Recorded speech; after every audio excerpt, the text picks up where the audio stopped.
La culture francophone, parisienne, implique une certaine forme de schizophrénie. Schizophrénie au sens où ce qui est écrit est une chose, et ce qui est oral en est une autre. Et on sait très bien que l'oralité n'a pas à se plier à l'écrit. En tout cas, c'est ce que les Parisiens savent.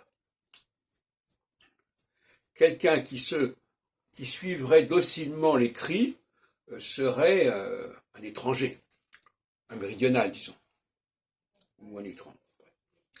Quelqu'un qui aurait appris le français de manière scolaire et qui ne serait pas immergé par capillarité dans un inconscient collectif français extrêmement ancien, extrêmement précieux, puisque la plupart des autres langues n'ont pas cette capacité-là.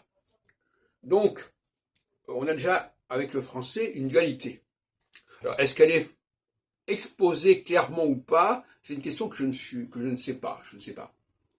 Je sais qu'en pratique, les Français parlent d'une certaine façon et que leur écriture peut conduire à une autre lecture, bon, notamment à l'école, notamment dans les récitations, quand on a dans les dictées, etc. Donc il y a quand même une dualité majeure qui mérite réflexion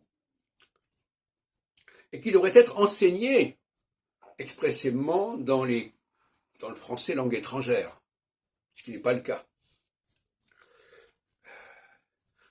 Alors ces codes de prononciation, parce que c'est un peu ça quelque part, enfin, on pourrait ne pas dire ça comme ça, mais on pourrait le dire aussi comme ça, ces codes de prononciation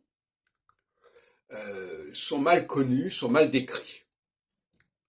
D'autant plus qu'il y a des exceptions qui confirment la règle. J'ai déjà condamné, par exemple, ce fameux bonjour à tous, ou encore les mœurs, comme si en français, le pluriel avec S devait être prononcé. Justement, la règle, c'est qu'il ne n'est pas prononcé, sauf en cas de liaison. Et la liaison, c'est justement ce qui fait la liaison, en quelque sorte, entre l'oral et l'écrit.